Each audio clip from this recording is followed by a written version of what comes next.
Let's get going. Firstly, apart from that,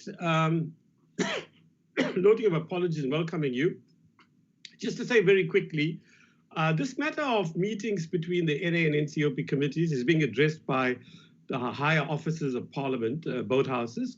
And I thought I'll just give you a brief overview of where things are. There are very different interpretations about what happened at last week, Wednesday's, was it Chiefs Forum, and then on Thursday at the, I think it was a programming committee, but the matter is being addressed by the Speaker and the NCOP chairperson's office. As I understand it, there seems to be a lot of confusion.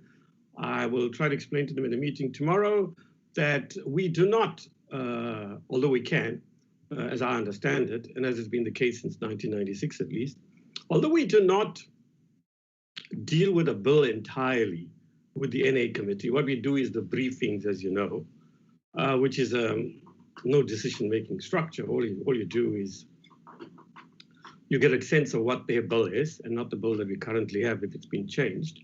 And secondly, we go to the hearings and we ask questions, but no decision is made. And as soon as that's over, then we part ways, as it were, as we've done with this bill. Now, one of the advisors has suggested that if it's a problem, all one can do, the briefings is, nobody sees that as an issue, and I think it's a good idea, and it's part of the oversight and accountability model, I'm told, of this new 5-year term. It's there. But when it comes to the hearings, which I think I have mentioned to both Alan and Nkululeko previously, instead of saying it's a joint meeting, which it isn't, because we have our own hearings as we will in a week or so, Nkuleko's advertised for hearings. Have you advertised for the hearings on this bill as adopted by the NA now? Nkululeko? Are you there? Yes, Chair. Yes, Chair. You've advertised. Went out today. Yeah, good. Yes. Okay, no problem. Now, what he suggested, one of the lawyers, is that we put Standing Committee on Finance hearings with the presence of, so we can ask questions and so on. But look, what I want to urge all parties in this committee, we are not above the rules of Parliament, nor what the Constitution provides, nor what the rules, what the norm has been. So if Parliament wants to change its system that we've operated, certainly I'm familiar with it since 1998, and it started in 1996 with the NCOP. I'm cool about it, as I've said. I don't have any vested interest. We must do what the rules require and what the law says. So I would urge members here not to badger the chairperson and use our, I'll send a note that our chat group is not for political issues or policy issues. They are merely for administrative purposes. I think maybe in Nkululeko now we should draft a set of rules. So sending us inaccurate media statements which don't reflect what happened there is really unnecessary. If you want to talk about each other's family lives, people are free to do that. Of course, some people lose, regrettably, especially in these times, members of their family. So it's the human aspect and the administrative process is handled by Nkululeko, but maybe we should get a set of rules. But as far as this is concerned, please, any member of any party who's taken this up legally, or I don't know what people do, go to court, please leave me out of it. It must be addressed by the House chairs, the NCOP chairperson on our side, and the NA speaker and the House chairs there, especially the two House chairs. What do they call? House chairs for committees, oversight. Okay, good. So leave us out as a committee. Whatever the law says, whatever the rule says, we will do. There's no discussion here. It's a statement of the reality of how a committee operating in, of all places, Parliament should operate. Having said that, can I now move on and welcome National Treasury? Treasury, are you here? Nkululeko, help us. Who's here? Who's taking us through the bill? I just got a call from Yanga. She's having a problem with connection, but I see Franz Tomasek is here. Yeah, who else? Yeah. And that's the only person I see from their side. It represents SARS. The bill is a Treasury bill. So who is supposed to be? Who from Treasury? How many people? Normally it's more than one. Unfortunately, Chair, Cindy did not send me names, and I don't even see her on the platform as yet. All right, somebody seems to be coming in. Who's that? Chris. Chris, are you ready? Chris, are you ready? Yes, hi, Chair. Sorry, Momo is finishing up on another meeting. Younger's having connectivity issues. I think France is with us. So we should have the other members on here shortly, the other colleagues. Can you get going on behalf of Treasury? Yes. All right, fine. Sure. So, before you do, let me just explain to members where we are. We have the advantage, as I see it, of attending the briefings and the hearings. So we have some sense and others of what the original bill that came from Treasury contained. Now, what would help us is for you, Chris, to tell us where the National Assembly Committee, because I'm unaware, I didn't keep up, obviously, with what happened after the hearings. Tell us where the National Assembly Committee changed the bill. And, perhaps you can tell us why. Then secondly, when it came to the hearings, we heard colleagues, again, it's I think, a considerable about what everybody said. And we should keep in mind that we are not obliged, colleagues and comrades, to agree with the National Assembly Committee in respect of their responses to the submissions of the public hearing. So we can say, for example, let's say BUSA or COSATU or some NGO or some accountants association said, well, we think clause 4.1b should be amended. The fact that the NA committee hasn't done it, never mind that it's a 75 bill, doesn't mean we shouldn't agree with it. Then we can always put it in our report to Parliament and proposed amendments. Although remember, colleagues, comrades, if it's a 75 bill, they're not obliged to actually take what we have proposed as amendments into account. Okay, right, that's clear. Over to you, Chris. Take us through the bill as it is now, and then explain to us what changes were made. Are you connected, Chris? Do you hear me? Oh dear. In Kulileko, can you help? Am I being heard? Chris, do you want me to share presentation on my side? Do what? Sorry, put it on the slide. Yes, do that. That always we find useful. But what's happened to Chris? I can see movement, so there's some vision, but no audio from his side. No movement. His eyes flicker and so on and move, but his mouth seems to be stationary. Hi, Chairperson. Yes. No, I see Chris, but he's not talking. Yes, you can see him moving. Afternoon. He's moving. I don't think he can hear us. Okay, Franz Tomasek, are you there? Okay. Look, we have another meeting at 6 o'clock as well. I am. Chair, I can Okay. try and get a slide. Ooh, that's a dreadful crackling sound there. In Kulileko, Hi, Chair. you might intervene when you can't hear me, okay? Because I'm also having some problems, okay? So maybe it's just me you can't hear the speakers, in which case you intervene just to facilitate, so we don't waste time and say, Chair, it's you that's the problem, not the person at the other end speaking. Okay, Chair. All right, so let's go to Franz. Franz, can you hear us and can you fully participate? I think Chris is back. Well, then you must speak. Yeah, you're back. Okay, go for it. I don't know why when you hear me. You are breaking, Chris. Can you hear me? I'm afraid not. I'm afraid not. Okay, over to you, Franz. Can you get going, please, man? We are already at 11 minutes past 3. Chris, when you're back, you let us know. Franz, are you there? I hope so, Chair. Go for it. We can hear you. Can you explain to us, do you remember what well, you've got a text before you, presumably. You both meet, presumably. You both share information, presumably. So you can, for now, although it's, in the circumstances, any committee member have any problem before they take us to court, Franz? Let me just check. Because shut off. I've got a lot of work to do and come back in half an hour in Kulileko, but I can't stay. I've got work to do. So is there any committee member going to hear me now? about this? Ah, sorry. Are you back, Chris? Chris, are you back? Yeah. Good. Okay, go. Can you hear me? France, you want to try? Chris, can't you move around in your house? Are you connected to Wi-Fi? Not that I know much about these things, but they say go to your closest possible to your, what's it called, router in Kulileko? Oh dear. Can we just try you, France? You've been here. Yeah. France? Mr. Thomas, yeah, go for it. Right. Okay, Can you put the slide presentation on the screen in Kulileko? I'm trying that, Chair. It's giving me problems. Maybe it's a nationwide thing, eh? Chair, I suspect load shedding may well have an impact. I know that's of course, yeah.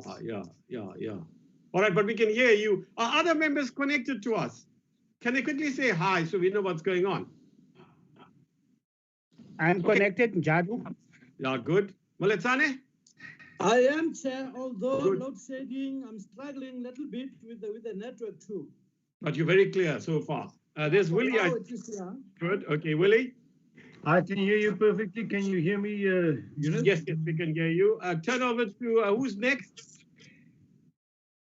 People, you know who you are. Yeah, there's Fani there. Fani? Honorable Karim, I just want to mention the load shedding will kick in at 4 o'clock on this side. So I might be off and on again. Yeah, have you got no 4G, colleagues? Because, am I right, in Kulileko, usually the masts operate if the Wi-Fi is gone. Am I right in Kulileko? Some of them, Chair, the ones that do not require electricity that have a battery can work, but some can't. I have found in meetings that I go automatically into 4G, so at least I'm fine with that. But good. Okay, who's next? I don't think there's anybody else here, is there? Let me just look at the participants. I see on the group, Honorable Ryder is also struggling. Dennis Ryder, are you here? Oh, there he is. The group. All right. Well, we can continue if need be. It's not anybody's fault. We can have another briefing.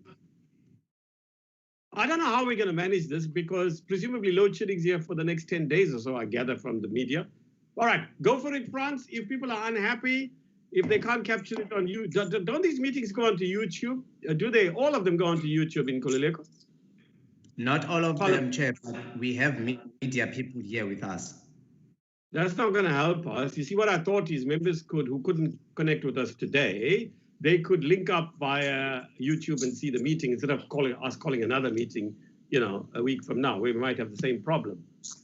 But I mean, this morning in the House, there were thousands of us there and we had no problem. Eh? All right. Well, the load shedding started at 12. Let's go for it, France. I really think there's too much time regrettably being lost. It's 3:15 now. France? Thank you, Chair. I believe Younger has managed to join and she may be able to start. Younger, where are you, my friend? Younger. Oh, dear. I'm working over hard here in Kulileko. I can imagine, Chair. I'm stressed out. Hey, there's a message here from Dikoledi saying IT must be his contactor. I don't know how she's going to chair tomorrow's meeting. Ijado, you're going to get ready to chair tomorrow, eh? Cheering, right? I ain't cheering. I'm too old now. Listen. Please, man. France, go for it now, please. Who's the chair, Younger or me? It's 3:16 now. Let's go. Right. If we can members see the presentation? Yeah, I can see it. Can others see the presentation? It's in a blood red here, SACP red. I mean, Treasury, that's not good for them to be seen in that color, but there you are. It's their decision, right? Go for it, France. There it is, the first slide. Great. So, thank you, Chair. Really, this is in the nature of a recap of the process that has unfolded so far. Just to remind everyone that this is a set of proposals that has a fairly long history behind it already. And essentially, it started back in March when the President announced a set of interventions that he would be proposing. The Minister of Finance expanded on it later in that month. And on the 1st of April, the first round of draft legislation was put out for public comment. Now, after that round of public comment, we also came in and briefed both the standing and select committees on the tax measures. And on that same day, a set of revisions were also announced to the initial set of proposals, which we expanded on to the committees just to give them an immediate heads up as to what the situation was and what was coming. And then on the 1st of May of National Treasury and SARS published the revised versions of the draft bills for public comment. And so that then again went out for public comment. And I think let's move to the next slide then, please. All right. So then on the 19th of May, there were some additional aspects to the money bill part of the proposals that needed to be made clear as quickly as possible so that people could look at it for their payrolls. So a second revised money bill was published along with notices on expanding access to living annuity funds. And then that proceeded, and on the 14th of June, the Minister formally tabled the bills. 14th of July, there was the formal briefing to both the standing and select committees, and on the 22nd of July, the committees had their own public hearings to get public comment on the bills. And then shortly thereafter, National Treasury and SARS presented a set of draft responses to, on the 19th, the Standing Committee considered the proposed changes that the Minister of Finance had put on the table following those public hearings and some of the feedback that had been received from the committees during the course of the hearings. And last week, the National Assembly voted to adopt the bills with the changes proposed by the Standing Committee. And that brings us to where we are today. And the next slide.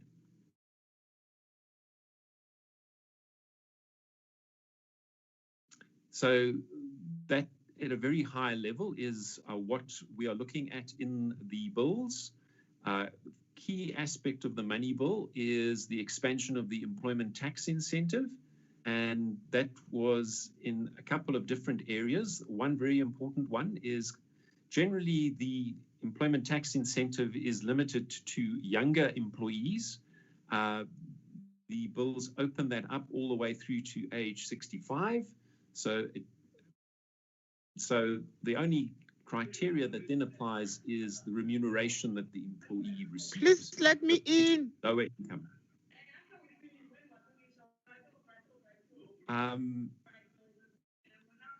All right, so there was also then a set of monetary increases in the employment tax incentive for the purposes of the disaster management tax relief bill. There's also a set of streamlined provisions for disaster relief organizations. There's a skills development levy holiday, and donations to the Solidarity Fund enjoy an additional 10% deductibility. So currently donations to PBOs are limited to 10%. Donations to the Solidarity Fund are an additional 10%. On the admin bill side of things, the important issues here, there's a definition of qualifying taxpayer. That's important because it targets the relief at small and medium-sized businesses. Those small and medium-sized businesses are able to defer part of their employees' tax liability. Their provisional tax, and if you're a micro business, your interim payments, which are similar to provisional tax, may also be 35% of those may also be deferred. Matching the change in the money bill with respect to the Solidarity Fund, there is the ability to take that into account for employees' tax purposes. If you are currently a VAT registered vendor who only puts a return in every 2 months, and it turns out that you have a refund due and you'd like to get it a bit quicker, the ability to do that was introduced.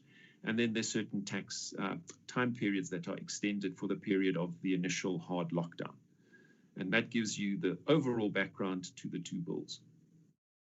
If we can go to the next slide then, please.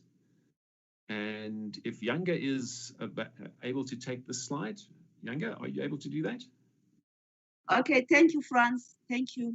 That's what is nice when you have different institutions joining Parliament, because our Treasury IT was failing us at the moment because I'm in the office. Welcome, Younger. We heard you had problems. In fact, Chris, your colleague, you might not know, is also having problems. But go ahead, thank you. Okay, thanks. After the bill was tabled, there were proposed changes to the bill, and we proposed those changes in terms of the Money Bills Related Amendment Act. So the proposed changes to the bill are as follows. The streamlined tax dispensation for COVID-19 relief funds, we extended that for 2 months. Therefore, it will cease to apply on 30 September 2020 instead of 31 July 2020. So that was the only proposed changes we made in terms of the money bill. France will continue with the proposed changes in terms of the admin bill. Thank you, Chair.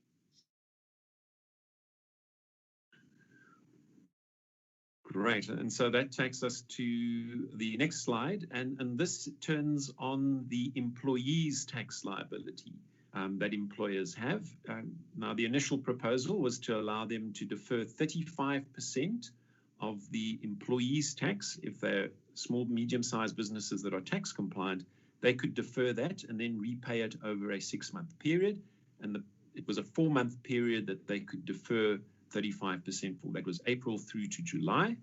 The change that was made in the Standing Committee was to extend that to conclude at the 31st of August, so that the period for which you may make deferrals now runs from the 1st of April through to the 31st of August, which then logically means that repayments only start in October and run through until March 2021. So that keeps the relief within this fiscal year, so it does not have a serious impact on the fiscal framework, but it does give employers an additional month's worth of deferral that they can enjoy. And I think that is the end. Yes. Thank you, Chair. I'll hand.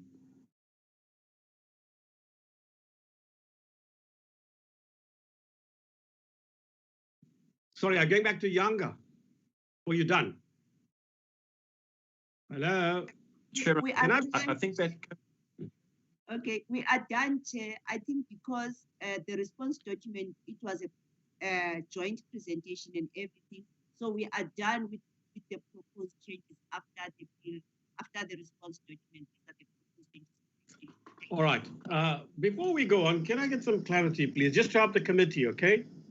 Now, what of these amendments came from the committee itself and what came from yourselves as Treasury?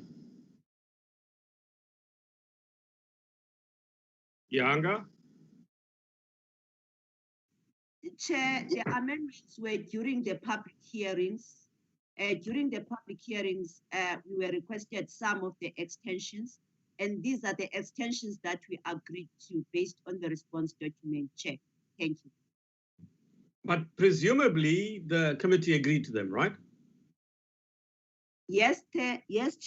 The letter, the minister wrote the letter to the committee, and the committee considered the amendments. Process. All right, I understand. And secondly, did the committee propose its own amendments? Apart from what came from the submissions from the public? I think my colleagues can come in here. I think Mr. George had proposed amendments regarding the retirement, the withdrawals from the retirement. There's also another amendment by Mr. Lewis regarding expatriates. All right, I'll have a look at the bill carefully. I'm not sure that I follow you right now, but okay, over to members now. Questions, comments, contributions of whatever sort. Dicoleti, are you back now? Are you connected at least? Dicoleti? I just got in, Chair. Thank you. Ah, thanks. Okay, good. Let's move on. Okay, comments from members? Dennis, are you in? Hello, Chair. Is Dennis in? Jadu. Oh, Jadu, go for it. Yes. No, Chair. I just want to point in terms of the way forward. What is the way forward from this meeting? And Well, yeah. Yeah, okay. Next questions, comments? That's a question put to us as a committee more than to the Treasury. Any other comments, questions? Let me move the. Yeah, please. Sorry. Chairperson Dennis, can you hear me? Yes, Dennis, you can go. Wait, I'll take it. No, you finished. Thanks, Chair. Sorry, I just hear Momo. Yeah, there we go. Good. Chairperson, thanks very much.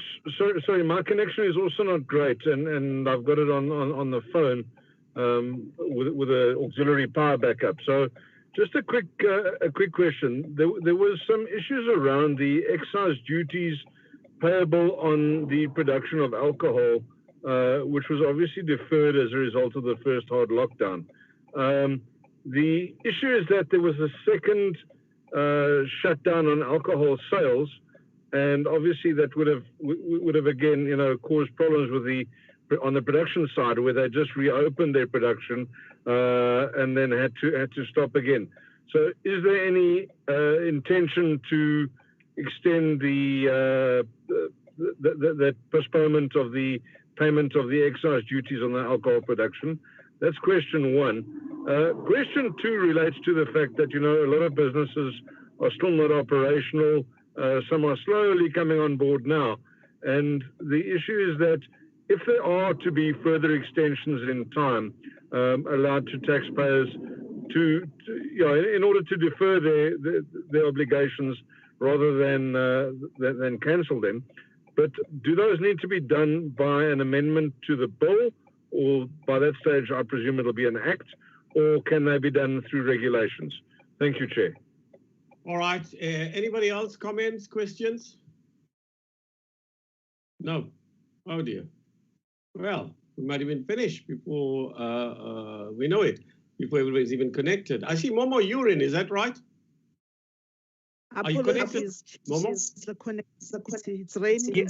Yes, Chair, I'm connected. All right. Okay, welcome. Look, very quickly, why don't the team from Treasury respond to Dennis Ryder while other members mull over what they want to ask, and then the issue of processing, Jadu, I'll respond to that. Okay, go for it, whoever from Treasury.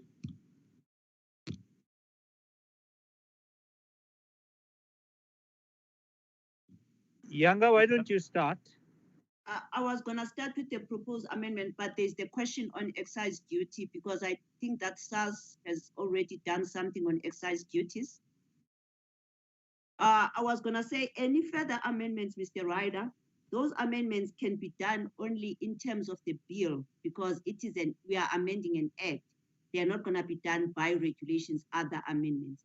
The amendments that can be done in terms of the rules, it was the customs ones. Hence, I'm saying SARS can respond on the customs postponement. Thank you. Frans? All right. So with respect to the alcohol, what happened there is a deferral that was done by rule. The commissioner is in a position to adjust the payment dates. And there was a 90-day deferral for the payments that would be due in August and September. So that was to take account of the second lockdown and to assist in that regard. With respect to other deferrals, just remember what the bills provide for are essentially automatic deferrals for tax compliant small and medium-sized businesses. If you're a small and medium-sized business who needs more deferral than the bills offer you, or you're a large business that finds yourself in a position that you need deferral, the option to approach SARS in terms of the normal provisions of the Tax Administration Act or the Customs and Excise Act apply, and you're able to make that application. So you move from an automatic system to a facts and circumstances test to look at what your particular facts and circumstances are and whether a deferral is warranted. Now, that would continue to be available after the period has expired here, and people would still be able to make those applications if they found themselves in difficulty because of the pandemic. Do you want to add anything, Momo?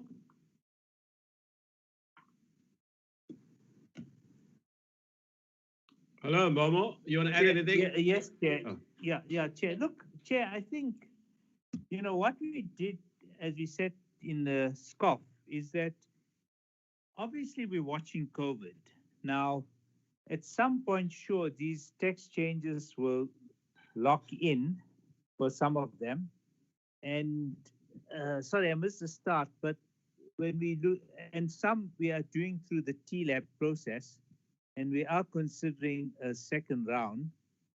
But in a sense, with we're now down to level 2 lockdown, and yes, there may be a further surge, a second and third round.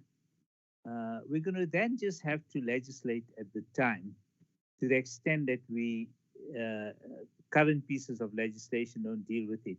And let me say, Chair, those will be fundamental decisions because it will change or lead to possibly bigger losses on the tax side than even the 300 billion plus that we're thinking about or that we're projecting on. So yeah, look, nothing's going to. I mean, we can't come here and say, look, we've covered for every possibility. It's just not possible.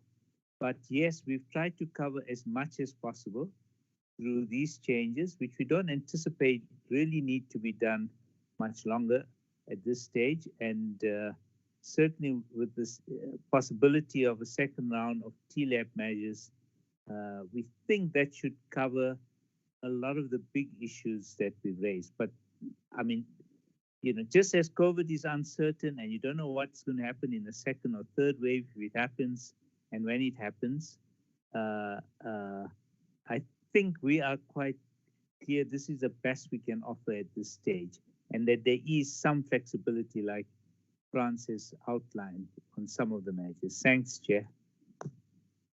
Okay, any other comments, contributions? No? Well, let me come back on this one, right? So firstly, France and Treasury, more importantly, just as a matter of interest, based on what Dennis Ryder raised, there are circumstances surely in which within the ambit or purview or whatever the word is, parameters of a clause or a section of a bill, a minister and or after consultation with SARS can in fact regulate for have some latitude in certain circumstances to regulate. Is that so? Or is it never the case that a minister can regulate something within the provisions of what's actually in an act? First point. Second point, I think, Momo, look, I can't speak for everybody, but I would imagine the majority of us here are very empathetic. I mean, this COVID-19 is stunningly unpredictable. The world's greatest scientists are floundering and fumbling. So, we understand that. So you're saying that this is the best you can do. That's debatable, Momo, as you know.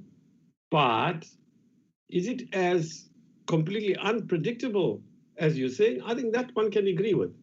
Now, in respect of the Treasury's, the SARS coffers, I think the minister himself or the DG or yourself or somebody said in the media from within the public sphere, here, government, it's likely that in fact our loss will be more than the 310 billion projected, right?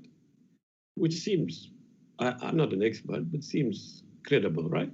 But experts are also saying the figure of 310 billion loss is an underestimate. So I think you may be right, that it's going to be more than that, but let's hope it's not. That's just an observation. So, in fact, mostly to you, Momo, observations. To you, Momo, also to you and Younger and France, are there circumstances in which you can regulate certain changes within the purview of the law? But I don't know what the word is. I think you know what I mean. Okay. Can somebody respond?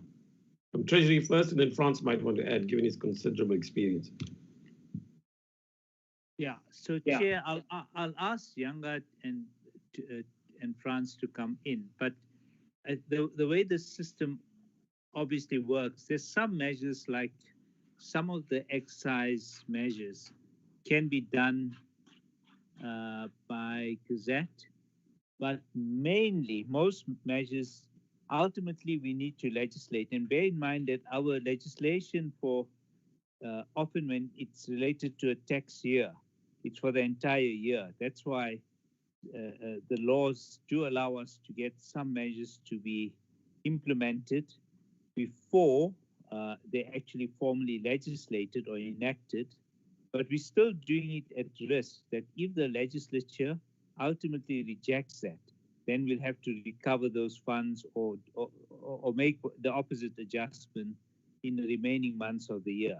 Obviously, as we get later and later to February, say for the personal income tax year, then things get harder because then it's for the year and you may need hard legislation. But let Yanga and France come in. Although Yanga is the only lawyer amongst us. Okay, Yanga. I think Momo has turned a lawyer by working at Treasury. A mathematician turned a lawyer.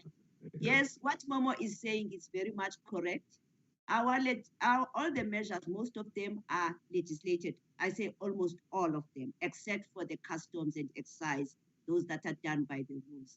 Hence, I was saying France can elaborate on the customs and excise. Thank you. France? All right, so that is true. The customs and excise are done by way of regulation or notice in the Gazette. There is one point to bear in mind there, though, is that customs typically is not a revenue-raising instrument. Customs is a trade instrument, and that is why those changes are generally triggered by request from the International Trade Administration Commission routed via the Department of Trade, Industry and Competition. So they're not revenue-raising instruments. So that's an important point to bear in mind. The second point to bear in mind is that those changes that are notified by the minister are ratified annually by Parliament. And we have had the situation in the past where, in fact, someone who was impacted by one of the changes proceeded to interdict the minister from tabling the ratification of that particular change. It was a very interesting court battle. Ultimately, it was decided that that was the incorrect approach to follow. The reason I mention it, though, is just to illustrate that even though the minister or the deputy minister, depending on the delegations, has made the change by way of notice in the Gazette, it ultimately does have to come to Parliament to be ratified. Yeah, correct. I thought that, but you know, it's when Dennis raised the question, I was trying to work out in what circumstances you can, in fact, act.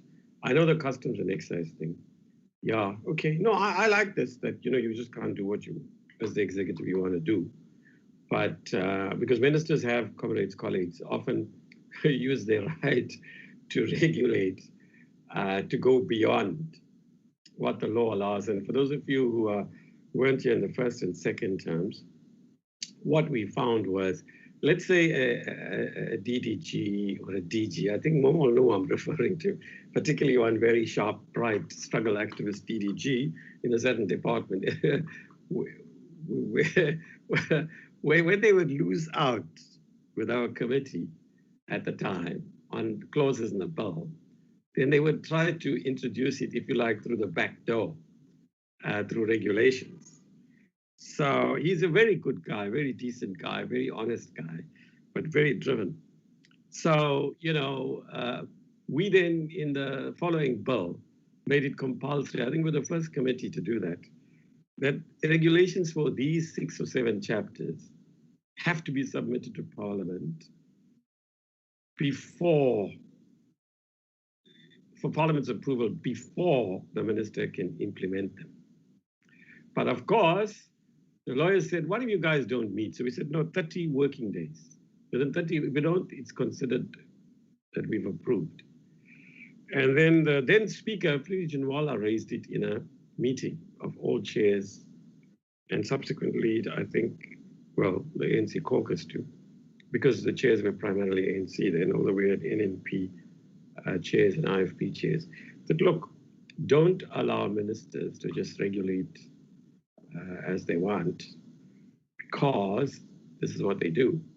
But that has stopped, actually, largely. And Treasury has got these people breathing down their neck, right? So if they do anything, Momo's house gets accosted with even accountants and bookkeepers and the banks toying outside it. So he's careful to avoid that.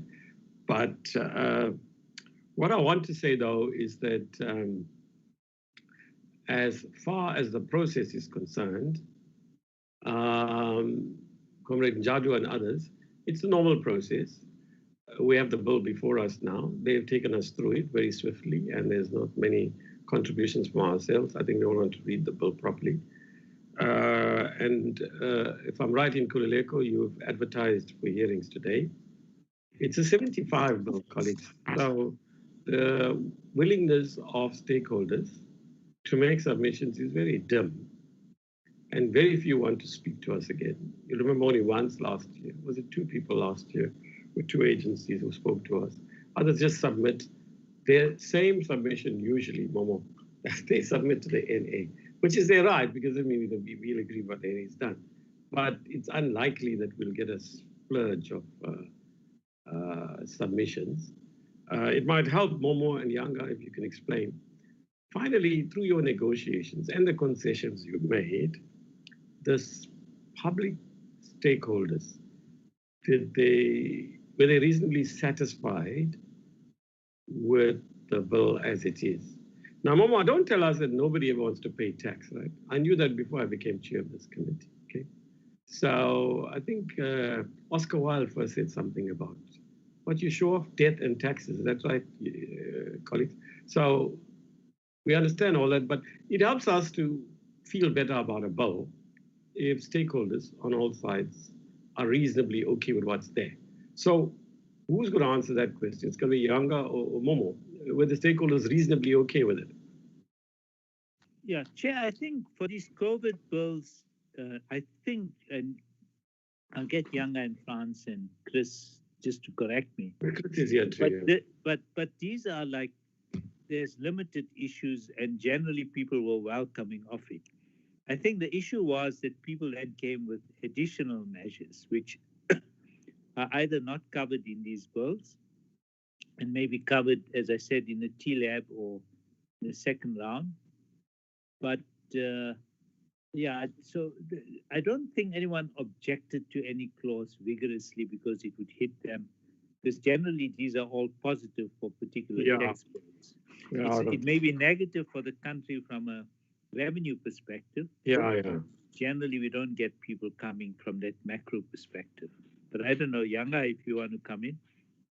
Yanga, do you want to add anything, France? Yanga first. I think, as Mama have said, that there were more proposals regarding measures that were not included in the bill. And when we issued our media statement on the 31st of July, we had a section regarding measures that are not included in the bills and how are we going to proceed with those. And as Mama has said, that we still need to analyze them based on their financial impact and all that, and no decision has been taken as yet. Thank you, Chair. That is on the media statement that was issued on 31st of July. Thank you, sir. Okay. France, anything? Nothing to add, Chair. Chris, are you here now? With the capacity. Yes, can you hear me, Chair? Yes, yeah, anything you want to say? Yeah. No, nothing from us. All right, good. So we're done. So basically, Comrade Njadu and others, we're going to do what we do with the bill. So if I'm correct in Kulileko, you've advertised today for 7 or 8 days, right? For people to make submissions, written submissions. And if they want to make oral submissions, they can apply. There's no obligation, as you know. Let's not cover that ground. Anybody got an issue, please deal with the lawyers. I don't have time to deal with law and rules. It's not my area. I just abide by them, whether you want to accept it or not. So if anybody's got issues with that, please deal with the legal services unit. As far as I know, we as NCOP are not obliged to have oral hearings. We look at the merits of each case and then decide. But usually, we very rarely say no to somebody. Very rarely. Well, I can't think since 1998 when we've said no, except when we have too many. Like, you know, when you had the green and white paper on local, 300 people applied and so on. So the court has already pronounced on that, and Frank did the submission for the committees previously. We'll give you that. So, this is where I have to negotiate with the DA and Freedom Front. What I did speak to Nkululeko about was that next week we have no choice. We have to participate fully in the interprovincial discussions next week. Parliament, the NCOP, unfortunately, up till today hasn't finalized the program for this quarter, but the informal information I got yesterday was that it's likely we will rise next Friday, as we usually do, 1 week after the NA goes on recess, we do as the NCOP. So it's likely to be the same. So the original program, which Nkululeko still has, and he's puzzled by because he says Chairperson, we must abide by that, it's going to be reviewed in the next 48 hours. So once we know, Nkululeko will send you a notice. So let's presume that my information is correct, or the decision will stay as I've suggested it might. Then it means that, I would prefer that we finish this bill from our side, though unfortunately there won't be a sitting of the House until we come back. So Treasury is beyond our control. Parliament has been tinkering, both houses, with when and, when we should be in recess and constituency and when we should be in Parliament. So it's beyond our control, Treasury, because obviously we would want to pass it shortly after the public hearings. So the first thing to say, colleagues, maybe we just do it now quickly so it helps us. Is it okay that we meet after the sittings? Now, some sittings I saw in Nkululeko finish around 4 o'clock or something. We can meet from 4 to hear or receive the written submissions, which Esther and so on will translate, will summarize, and meet next week after the House sits. Is that okay? Anybody got a problem with that? Chair, I just want to... Sorry. Njadu, you may... Sorry, Chair. Let's get Njadu to help because he's in the programming committee, he might know more. Yeah, Chair. Yeah, we Dennis. Yeah, we're consulting with the whips tomorrow morning. So the proposal may be that the NCOP may go on constituency from the 18th of September until 9 October, but it's going to confirm by the consultation tomorrow morning. All right. So what usually happening now, I see in Jadu, though we can't get involved, this is beyond our control, is that each time where previously we sat 1 week, well, the NCOP sat 1 week more than the NA, now it's happening that we are sitting in the NCOP 2 and 3 weeks more. And I hope now we're not going to then meet 2 or 3 weeks after the NA meets and so on. But hey, this is beyond our control. So at this stage, we don't know. So let's take it that we will meet next week, if possible, after hours, unless there's an objection from any party. I don't think it's going to be a long meeting. Look at this one. It's not even 1 hour. So I think you wanted to say something, Dennis? Chair, thank you very much. Yeah, look, I would support a meeting after normal hours. I'd be more than happy with that. The issue is that this bill is there to help people.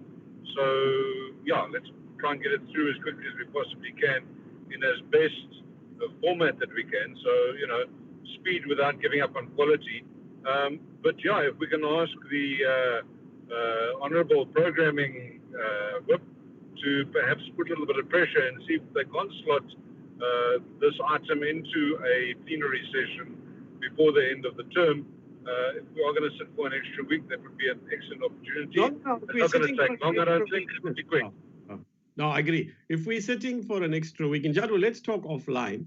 If we're sitting for an extra week, most certainly, we don't even, I'll just send a note to Jomo and Mr. Nyambi and Jadu. That will certainly happen.